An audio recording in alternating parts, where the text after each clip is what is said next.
Parliament এমন একটা জায়গা যেখানে কে যাচ্ছে এটা জেন্ডার বা অন্য কিছু মানে ধর্ম গোত্র এটা দিয়ে নির্ণয় করা হয় না। প্রাথমিক পর্যায়ে রাজনীতিতে কারা যাচ্ছে সেটা গুরুত্বপূর্ণ, তার ভিত্তিতে পরে যে নেতৃত্বে পার্লামেন্টে কারা যাবে সেটা নির্ধারিত হবে। জাতিগতভাবে এর আগে কখনো আমাদের ৫৫ বছর ইতিহাসে এর আগে কখনো এতটা উগ্রপন্থী বা নারীবাদী বিরোধী ছিলাম না, এইবার আমরা হয়েছি। এর মানে আমাদের উপরে আরো বেশি দায়িত্ব আছে, এবং মনে হচ্ছে আমাদের উপরে, আমি মন্ত্রী হিসেবে সরকারের কথা শুধু বলছি না, আমি জনগণের কথাও বলছি, আমাদের সকলের উপরে আরো শক্ত দায়িত্ব আছে যে এই জায়গা থেকে আমরা আবার ঘুরে ফিরে আসি। প্রত্যেকটা বাড়িতে দায়িত্ব আছে।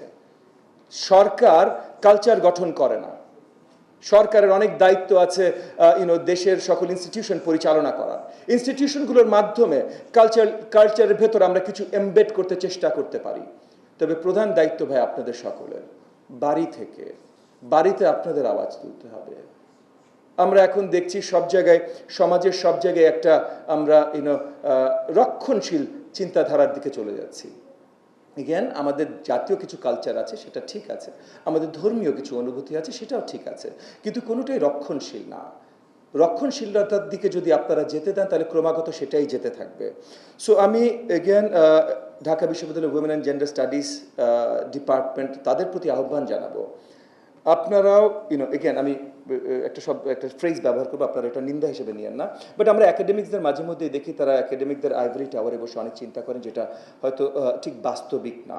আমি gender and women and gender studies ডিপার্টমেন্টের কাজের সাথে যেহেতু খুব ভালোভাবে পরিচিত না, আমি আশাবাদী আগামী দিনগুলোতে আপনারাই দায়িত্ব নিয়ে আমাকে পরিচয় করাবেন আরও ভালোভাবে। তো আমি চাইবো আপনাদের মাঝ থেকেও ওই আইভরি টাওয়ার সিনারিও না, বাস্তবিকভাবে কিভাবে আমরা এই রক্ষণশীলতার থেকে আবার উদারপন্থার দিকে আসতে পারি, চিন্তা চেতনার দিক থেকে, কালচারের দিক থেকে, এবং ঘরে ঘরে জাস্ট মানে চারুকলা বা ঢাকা বিশ্ববিদ্যালয়ে কি হচ্ছে সেটা না।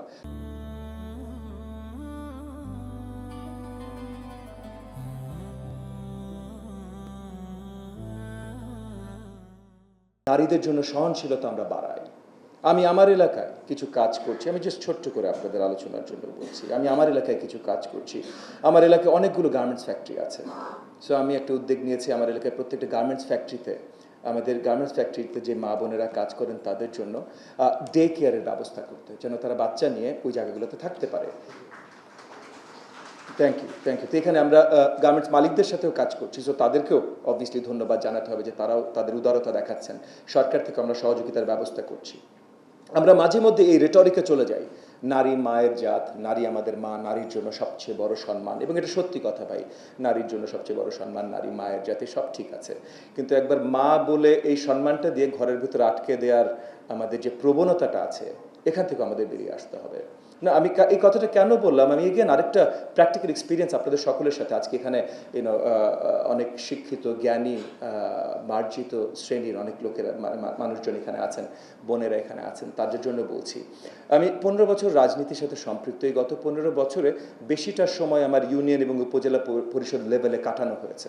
সেই জায়গাগুলোতে আমি যখন স্কুলে যাই, তরুণীদের সাথে কথা বলি, স্পেশালি মেয়েদের স্কুলে যেয়ে কথা বলি, 12-15 বছর বয়স, তাদের সবচেয়ে বড় গর্বের বিষয় হলো তারা নারী, তারা মায়ের জাত।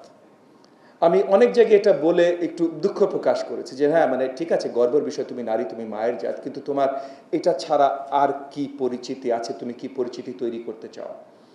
কারণ তোমার লেভেলে একটা, তোমার মেন্টাল লেভেলে একটা ইন্ডিপেন্ডেন্স যদি আসে, তুমি যদি ওইভাবে চিন্তা করা শুরু করো যে হ্যাঁ আচ্ছা ঠিক আছে, আমি সোসাইটি বিল্ডার, ঠিক আছে, বাট সেটাই তাহলে আমি দায়িত্ব নিয়ে সোসাইটি বিল্ড করবো, আমি শুধু নারী মায়ের জাত বাসায় বসে থাকবো না, আমি দায়িত্ব নিয়ে সোসাইটি বিল্ড করবো, ঠিক আছে, তাহলে সেটা করো, but take responsibility for society and force others. তোমার আশেপাশে যারা আছে তাদেরকেও ফোর্স করো যেন তোমাকে সোশ্যাল দায়িত্ব দিতে তারা বাধ্য হয়। প্রত্যেকে আমরা নাগরিক হিসেবে আমাদের এই দেশের প্রতি, এই জাতির প্রতি দায়িত্ব আছে।